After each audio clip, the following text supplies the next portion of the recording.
It's time for the Access of Easy podcast, the weekly technology digest that keeps you ahead of the curve.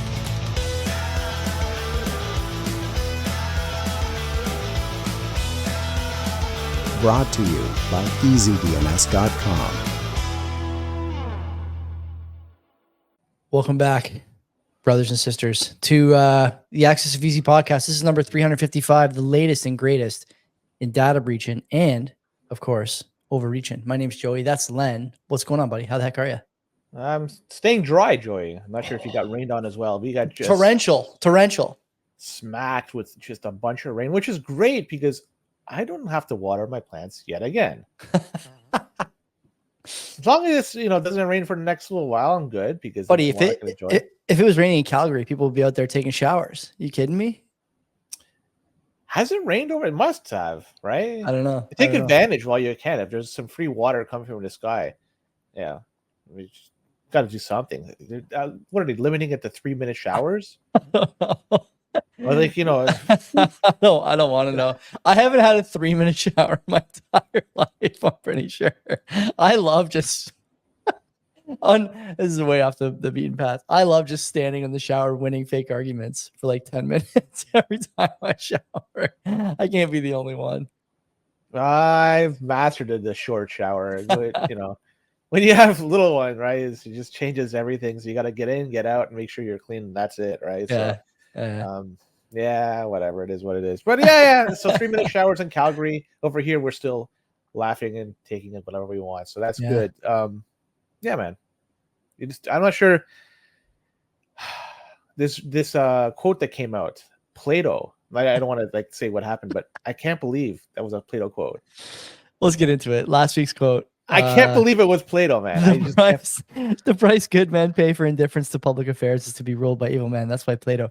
I mean, Plato's a pretty good guess from Harry, but I mean, I don't know who else it would be. And now that I see it as a Plato quote, it really, it's like, oh, geez, that was kind of obvious, famous political philosopher. Anybody. Yeah, but he always, his thing, God, I haven't taken a political philosophy class in 15 years, so forgive me, I might be a bit over my skis here, but his thing really was always that you need great people in a society and great people in politics. And he felt politics was a higher calling. So that does make sense from a sort of broader standpoint. He would definitely be the guy to say that. So I'm not that surprised. Who did you think it was by? Who would you have guessed? Chuck Schwab. Chuck Schumer. What about Chuck Schumer?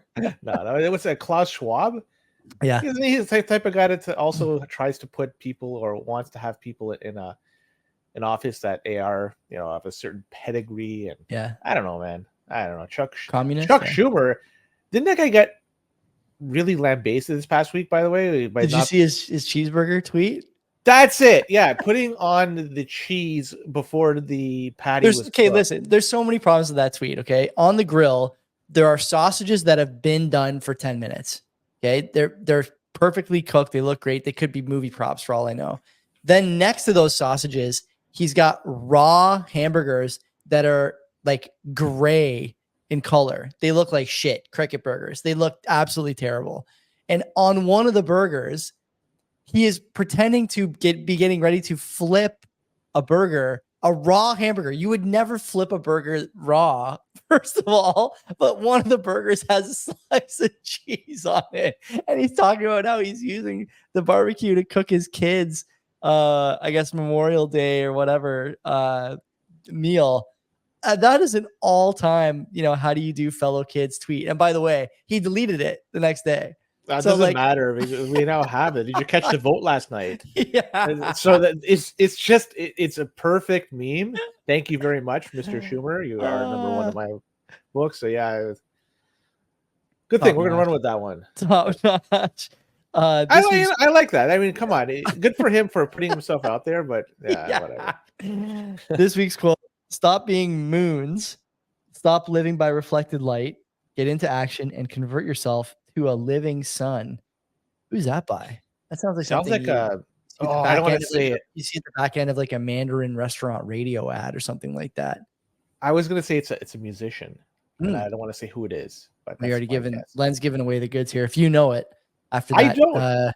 if you know it after that juicy hint from Len, tell us in the comments. You get your next round of renewals on Mark and team at Easy DNS. So then we got Give me today, half. many, By the way, if you're gonna get a free renewal, I deserve half. If I'm gonna give you, give Len half right? of your renewal. Thank you. Today we got 3 stories, 4 stories, No, 5 stories 5. all together. A couple of Canadian. You want to start with the Canadian one? I think it's the first one anyway, isn't it? I'm pretty sure. Desjardins. Yeah, let's do it. Let's do it. Yeah, no relation to Eric Desjardins. This is obviously it's a very large company, but anyways, there was a data breach that took place at Desjardins in 2019. I did not hear about this, to be honest. Although I'm not a Desjardins customer, I do know somebody that works there, so I'm gonna go pester him about this information. Either way, so this is a scammer was able to gain access to personal information of millions of Desjardins customers, and the information includes the names, addresses, dates of birth, social insurance numbers, email addresses, and information about transaction habits. So the scammer then used this information to steal $8.9 million from Desjardins clients. Now, apparently, business accounts took the brunt of this $8.9 million theft, and this was done when scammers got a hold of a temporary password to log into the system and make fraudulent transactions. And this information was known, and the money was never recovered, though. But in the aftermath, Desjardins found to be negligent in safeguarding its members' personal and financial information. And as a result, the Quebec Privacy Commissioner imposed a record $4.2 million fine on Desjardins. And in addition, Desjardins was forced to pay a hefty $200 million settlement to compensate those affected by the breach. And I'm wondering if part of that settlement included 1 year of free credit monitoring. But either way, what they're paying out, they're going to get back in service fees. They're just going to jack up service fees. Nothing comes free, including the theft of this information and this stolen money as well. But either way, good luck to you if you're impacted by this breach. And I would imagine there's going to be some people listening to this that probably were. So that's too bad, so sad. But man, what could you do except for hold these companies to a higher account? But I don't know. It is what it is. Listen to this is the part of the story that's juicy. First of all, to quote the story, the financial institution paid for a credit monitoring plan through Equifax and offered identity theft insurance for affected members for not 1, not 2, not 3, not 4, but 5 years, which by the way expires pretty soon this year, right? 2018, 2019. So we're basically in the last year. The Desjardins employee behind the leak worked in the marketing team at its head office and had access to personal information. His database access rights did not allow him to obtain, said the commissioner or the Commission d'accès à l'information. So to me, it's like an internal actually scam basically, and they didn't protect. Like, God, Len, I feel like I should just get an AI bot to repeat what I say about this stuff every week. You cannot give your information to any company anymore without expecting that it's going to be compromised. And so you're almost forced now to have like this dual identity type thing where, whatever you put in the bank as far as passwords, other data, this one has a transaction habits and stuff like that. Like if whatever you give to them, you have to assume that it's gone and will eventually be used to harm you in some way. And then you have to have a second life, maybe a Bitcoin life or something of that nature, where everything is extremely private. You don't give information to anyone. You never give up any goods related to your habits, your spending, your balances, nothing. And from there, you build what's important. And from the other life, you build what's insurable. And to me, that's really where we're going with this. What do you think? It's difficult to do because you're still going to have to give up your information to these companies. Everyone needs insurance. Everybody needs to deal with I'm not saying you don't have to give it up, but like you just assume that information no longer is that valuable. And so you only what information are you giving up? I valuable information. I know, yeah. You can't get around this. That's the unfortunate thing. And you could have, as you mentioned, like your Bitcoin life, and you could try to minimize your impact in terms of having information flow out there. But still, there is no way to totally block yourself off without just being. You got to live like in the woods or something and just live your life like that. But you still need some sort of internet or something to deal with Bitcoin. So, you're basically screwed. That's just the reality of it. And like you say, just expect it to be stolen, but there's no way around it. Just.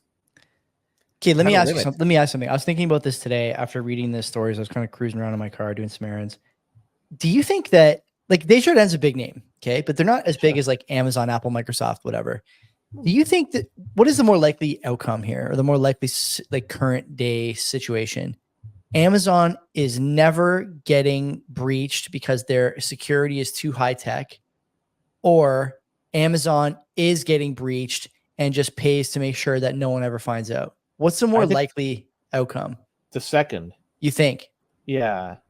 Just given how much information they have, honestly, and how long they've been operating for. Yeah, I think you're right. I think a year ago I wouldn't have said that, but the number of names that have come up on this show, there's only so much cybersecurity out there. And I think the common thread is that these guys just don't give a damn about their clientele. Now, the only thing it's not where they spend their money. It's just not where they spend their money. The only thing that's against our argument, is that it's publicly traded. So this information, if one really wants to dig, they could probably find it. And to date, hasn't been found. So Amazon has like if you say anything, we will kill you, money and influence. You know, like that's the kind of thing that I think about when I think about whether or not they're getting hacked and we're just not finding out. You know what I mean? Like that, it's a bit cynical and definitely a bit of a black pill. But man, the number of stories we see, there's just no way that they've been immune to all this, attempted data breaching stuff. I agree. Yeah. Given how many years they've been in operation and exactly they have, yeah, it's inevitable something would happen. How severe and how widespread it is, it remains to be seen, and how many times as well. But yeah, it's just the odds are against decades of identity protection about to be handed out by Amazon when this is discovered. Could you imagine? That's a treasure trove of information. Oh, for sure. Right? Yeah. So, think of all the things people bought. Amazon knows, like Amazon is notoriously good. We're going to go long on the story, obviously, but Amazon is notoriously good at knowing what you're going to buy next. There was talk like 6-7 years ago, maybe longer now, because the last 4 years have been kind of a blur, about Amazon starting a service where every so often they would just send something to your house that they thought you might need. And if you want to send it back, it's free, of course. But the likelihood that you send it back is just so low that they would just start getting another $20 out of basically everybody every month or every week, because they'd send you something. You'd be like, oh yeah, I do kind of want this. Or like, now that I have it in my hands, I'm not really willing to send it back. They know about you more than you know about you. Yeah, plus it's a pain to send it back too. You have to go through the effort to go to the post office or Pure Later or FedEx or whatever the heck. I don't know what the return thing is, but it's not like as simple as, or is it as simple as them picking it up at your doorstep? It is as simple as them picking it up now. Oh, I take that back then. Yeah, but it wasn't always like that. Some things are like that now. Okay. Yeah. See, my wife is the Amazon shopper, and every so often when I want something, I ask her to buy it for me, which is, maybe once a month I ask her to get something for me, and that's about it. I'm low maintenance, man. I buy what I want. I have what I want, and anything else, like, come on, like, what else do I need? By the way, new build is coming out in September. But yeah, look, saw that. Yeah, so let's move on. Let's talk about this article from Info Security Magazine. This is a very recent article. So, and in it, it talks about, well, people need to be aware of malicious software disguised as legitimate video conferencing tools. Can't believe we're talking about this, but either way, researchers at Recorded Future have discovered a fake meeting software program called Vortex. Not good, man. Not good. If it was Vortex, maybe I'd give it a little high. It'd still be bad. It's all bad. Yeah. It's all bad. You try to get one. Yeah. Anyways, Vortex, it's actually malware, and it's designed to steal people's information, Mac OS users' information particularly, and because it seems to be targeting people or users in that ecosystem. So it's masquerading itself as a virtual meeting application, but instead of facilitating online conferences, which you expect it to do, it infects the macOS system with 3 different information stealers. And these stealers could potentially snatch a variety of sensitive information from your computer, including the login credentials, financial information, and other personal details. But as of right now, it's unknown how this is being distributed.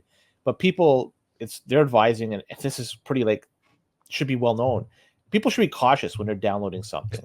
They shouldn't just simply download it because it looks too good. Shouldn't install it. And especially if it's a lesser known application, be very careful. And even if it is a well-known application, make sure you're downloading it from the proper place. And if there's an opportunity to verify the software, then do it. This is the only way you could guarantee or at least minimize the impact you have with having your information stolen. But either way, I don't know why people are doing this. And I'm not a Mac user. So when you download software, are you asked to put in some administrator password or something? So you have to knowingly put that in and say, I'm downloading this. So clearly people need to be educated on how to use their computers. But you know, nothing is foolproof. If you're going to open a door, regardless of whatever operating system you're using, it's going to be potentially impacted. So be careful. Keep that door closed as much as possible. Verify if you can, and you're good to go. Do you think the rise in macOS info stealers coincides with the side loading optionality present in Europe now, thanks to a recent lawsuit about based on antitrust for the App Store? I can't even figure this out. What do you think, Joey? I think that's exactly what's causing it. I think it's a huge part of the problem. You say what you want about Apple as far as like security and stuff, and obviously they're not that big on privacy, not as big as they should be given the sort of depth and breadth of the devices and the reach they have. But the App Store is damn near bulletproof. It's hard to get a pirated, malicious app onto your phone through the App Store. It's very difficult.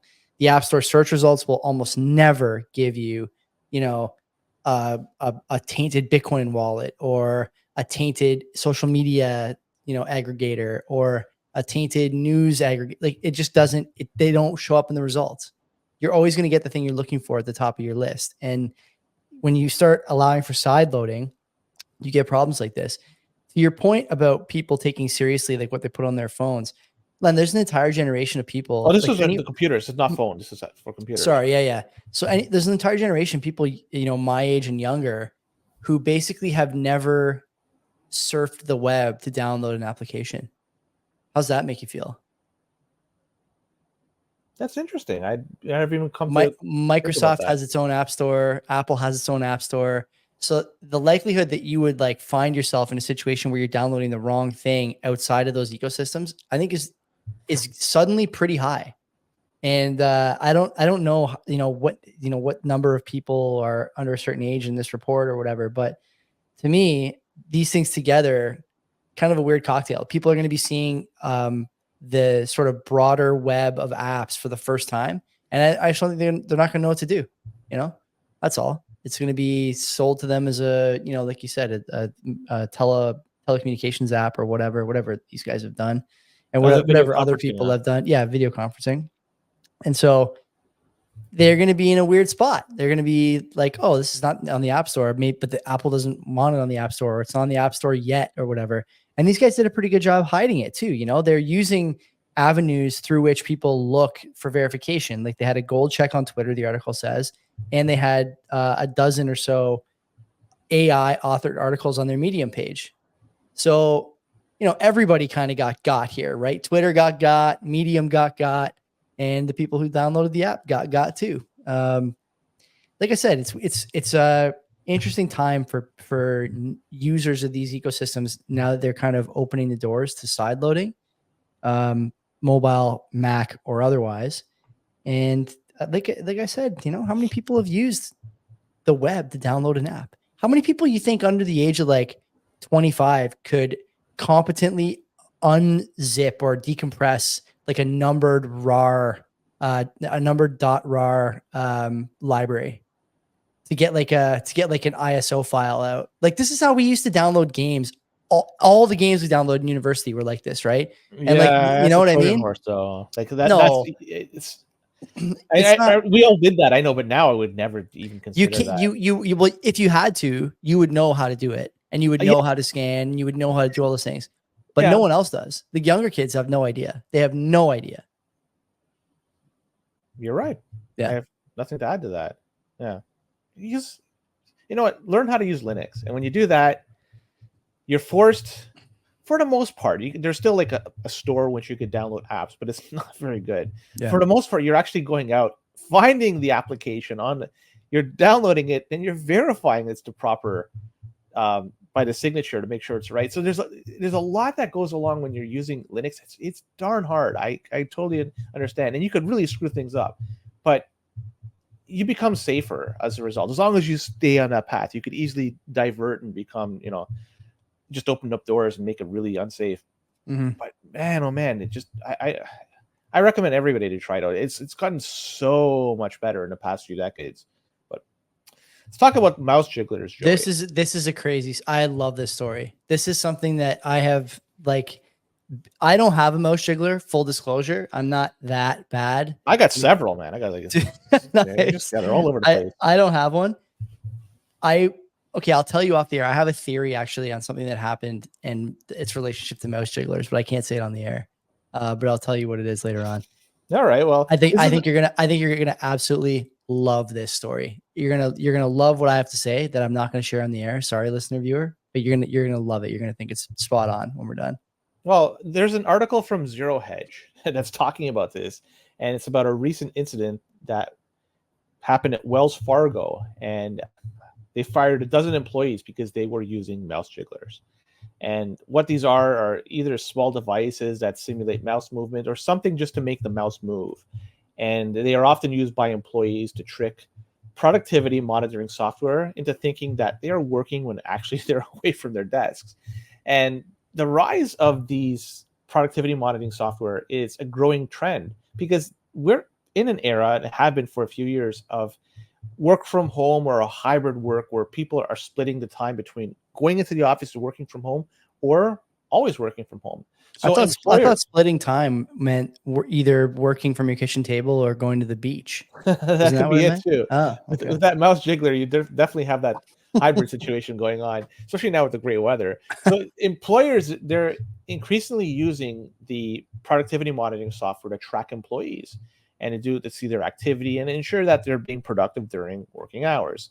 However, some employees have found ways to bypass this software, and this was using the mouse jiggler, and this is creating the illusion that they're still working when they're not.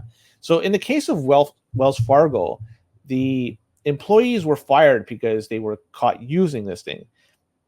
This article from Zero Hedge doesn't specify how they were detected, but it raises the debate about the pros and cons of productivity monitoring software. So some people are arguing that employers should focus on setting clear goals and trusting their employees to achieve them rather than resorting to constant monitoring. And they believe this type of monitoring can create the culture of distrust and micromanagement, which could ultimately lead to lower employee morale and productivity. Did a mouse jiggler write that? The AI did, yeah. So on the other hand, others argue that productivity monitoring software can be a useful tool. Okay, look, in the end, if you're getting paid, you should be doing the work, right? Like, I can't believe people are saying that, that there should not be any sort of monitoring. If you are using a work computer, either if you're going in or they handed it to you that you could work from home, they have every right to do so. This is part of the agreement you have, I guess, with your employer. You're getting paid, you're exchanging your time to get paid. Sure. I guess they have the right to check out to see that you're actually doing the work. But either way, man, these mouse jigglers, man, they're making a killing. So I think we should make our own CBP version of that and start marketing it and see what we get. Sell it for Bitcoin. I think this is a great story. I suspect many people in my life are using mouse jigglers. Honestly, I got several. Like they're wonderful. Okay, so let me tell you, I think that this is a theory that I have. At my place of work, I've noticed over the last few weeks that the suite of team software, which has several sort of panopticon friendly features already, stuff like this, the status light, and hovering over the status light will tell you when the last time somebody was available was, when the last time they were there was, based on something. I don't know what exactly, but something. They've also added now this thing called the feed, and the feed tells you which of your colleagues has edited and saved a new version of a document, any kind of document, PowerPoint, PDF, Excel, whatever, all the majors. Len, some people I can see you haven't saved documents in 30 days. Like it's and I realize that maybe are like they carpenters or something? It may be like an access be... issue or whatever. Like maybe they're not saving documents that I can see, but there's a lot of stuff that I can see. And there's has been a long time without saving. So I think the way, in my opinion, to like force people into productivity is the deliverables being clear. That's a good one, of course. But the other one, is it public shaming through stuff like the feed? Maybe. I don't know. Like if someone looks at my feed and is like, Joey hasn't done anything in 2 weeks, like someone's going to say something, right? You would imagine. So I think that's really the other fix, right? Like what's this guy doing? If nothing's showing up on the feed, yeah, is he a carpenter? Like what's Could going be a on? flex. Could you Yeah. imagine you're getting paid, full salary? You should be doing something with the computer, and you haven't saved or opened a file in Just 30 jiggling, days. just jiggling. Just jiggling for the whole month. So yeah, that could be perceived as a flex too. So it could backfire against the employee. So You don't want to do this stuff. This is, I think, the goal that we're trying to, the end game we're trying to portray here. Listen, this is not the time where you want to be losing your job because you're a jiggler. Just do the work, man. Like no one is really asking for that much these days. Just don't be an idiot. All right, let's talk about. Also, don't search for mouse jigglers on your work computer. That's really the least you could do. I think. Well, they're asking how they caught these people. I mean, if you're using a mouse jiggler, what are the odds that you search for it on your work computer? It's got to be 80%, right? Like probably that's how they got him. This guy's not doing anything. Probably they bought the information from Amazon that what they ordered. They hacked Amazon. So they figured out that guy ordered a mouse jiggler to his house. What is he using it for? Just testing it out. So malicious actors, they're using fake Google Chrome errors into tricking users into running malicious PowerShell scripts. And these scripts can steal your information or install other malware on your device.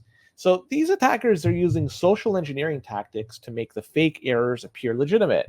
And they pose as technical support representatives, and they claim that you need to run a script in order to fix your computer. People buy this. It's incredible. In other cases too, they might compromise a legitimate website and inject a fake message. Everybody has been to one of these websites, and there's a pop-up that appears, and it appears as coming from Google Chrome, and the message instructs the users to copy and paste a script into the PowerShell window. And once that's done, admin privileges are typically given up, and then the user was prompted to allow the script to make changes to their device, and it's a whole mess at that point. So check these things out. So number one, compromised websites, don't go to them. Try to stay on stuff that is legitimate, right? I mean, even like mainstream media stuff, you're probably not going to get these type of message. And also, malicious email attachments is another one. We've talked about this many times. If there's an attachment in your email from somebody that you know or even don't know, be careful. If you know them, try to figure out before you open it, was this something they were intending to send you and were expecting it? Then maybe open it. But if it's somebody out of the blue you don't know, they sent you an attachment, an exe or something, like don't touch that. So anyway, so if you encounter one of these messages in Google Chrome, be very cautious. Don't try to copy and paste any scripts into PowerShell. Also, try not to use Google Chrome. Yeah, that's another thing you can do. That's the answer. Stay away from that. It's going to save your life. At least your online life, I think, and a lot of your data will be stored. And you could do it with. There's a lot of good browsers out there. People like Brave, people like Firefox. There's a lot of good, more privacy-related browsers. Check them out. Do your own research, and you'll find that you're better off using them instead of Chrome. So the name of these things is ClearFake, right? It says, those behind ClearFake, new attack cluster, blah, blah, blah. I thought that the White House just said ClearFakes is what the videos are where Biden can't find his way off a stage. Yeah, those are all, somebody's doing some AI to make it look like it's real. I thought how can, come on. Every day there's another video of him just wandering off stage or needs to be guided into. This can't be true, right? This is just all AI generated. I can't believe, and he's only going to get worse, right? I want 4 more years of him. I want 4. I want to see what's going to happen in 3 years from now if he gets reelected. So awesome. one of our group chats, our buddies posted the Trump on the All In podcast link. Did you see that? Did you listen to it yet? No, I don't listen to All In. Okay, you should listen to it. But I mean, this is not a Biden-Trump story. I will just say that Joe Biden could never hope to go an hour toe-to-toe with those guys. The story itself, man, I can just imagine if you were ever to buy one of these like fake browser updates that installs malware, you would for sure do the script copy paste. like almost no doubt about it, right? Because if you're so lowbrow that you fall for the other thing, the script is really a simple kind of, second step. God, it drives me nuts. People fall for this stuff. Where I don't use Chrome on any computer, so I don't know. But where is Chrome now in terms of like, warning you that something is wrong? Like when I download something in Edge, I use Edge on my Microsoft machine. When I download something, I have to like verify again before I open it, no matter what it is. Even when I download the audio from like the CBP episodes, when I edit them, it makes me tell the thing that the file's not malicious. It came from this website. Are you sure you want to open it? Like nothing is easy. Is it that easy in Chrome that this keeps happening? Like every 2 weeks or 3 weeks, we got another story about Chrome. I have no idea. It's such a widely used browser. So, and no browser is going to be totally safe. And because of how about just a little bit safe? Can we get a little bit safe? Like, where's the line? There's others that are a little bit safer, right? But nothing's going to be totally safe. And because when you cast a net on Chrome, you're going to capture a lot of people, given the amount of users that use that software. It makes sense that there's going to be a lot more attacks against it. It's kind of like the attacks we see that are against Microsoft and Mac OS versus Linux. It's not to say Linux is safer, can be, but how many users are you going to capture from Linux? Yeah, 10? not many. Just the lens out there. That's it. Yeah, which is one of me. That's the Len 10. We'll call them. Yeah. But yeah, Chrome is what it is. It's a resource hog. Didn't somebody do something when they opened up a ton of different tabs and they checked out how much memory it was using? Somebody did some research, and it's an absolute hog for resources. Yeah. But on top of that, just the amount of information that's being sent to the mothership is you can't stop it. No. So there's a lot of things that wrong with it. I would suggest not use it altogether. I'm with you there. Yeah, I'm with you there. Yeah. Anyway, so let's talk about what's going on with this Chinese espionage group called Velvet Ant. 5 out of 5. 5 out of 5. Velvet Ant, Len, if it can double as a kick-ass punk rock name, it's 5 out of 5. Let's go see my buddy's band, Velvet Ant. They cover a lot of Doobie Brothers. I don't know. What wow, I was going to give it maybe 2. What? Velvet Ant? 2. It does nothing for me. There's no hidden message. There's no pun. It's just a name. So I don't know. Anyway, that's random. That's random word generator like gold. That's lightning in a bottle. That one. So you're giving high marks for somebody to throw darts on a board? That's a good one. I like that one. Yeah. So, anyways, it's a multi-year espionage campaign by this Velvet Ant, and they're targeting large companies in East Asia, and they're able to steal data from victims' networks. And these are done because they're infecting a number of legacy and unmonitored systems. And legacy systems are older computer systems that are still in use. And these systems are often vulnerable to attack because they're not supported by the vendor and may not have the latest security patches and installed on them. So particularly it's Windows. So if you have an old Windows OS that's not being supported, these are the ones that these are attacking. So yeah, it's just, they're looking at this and they're trying to find these backdoors through these legacy file servers. And when they find a backdoor, they just attack it and they gain access to the network. In this case, they were able to find backdoor to a bunch of legacy servers and compromise what is called F5 Big IP. And that's a load balancing system to communicate with internal systems. It's a popular load balancing product that uses to distribute this traffic across multiple servers. They were able to get access to it and get access to the victim's network. So really, in the end, the message here is if you have an old system that's just hooked up to the internet, not being monitored and just sitting there, you may want to consider updating that to a more modern operating system. And you may want to do some periodic checks on it just to make sure that it's not out of date, that you're putting in the latest patches and security information. So that way, you know that it's going to be more up to date. So this is just a call to action for people out there. If you have an old system, make sure it's up to date. If not, continually monitor it. You may be hacked. And make sure there's no sensitive information on there, or it's a backdoor to another way that they can steal information. So yeah, legacy systems, no good. You think you got Velvet Ant, but you don't. It's resilient, this thing, whatever it is. I think this is the name, Len. It's all in the name, I think. Velvet Ant. You just can't get it. Can't kill it.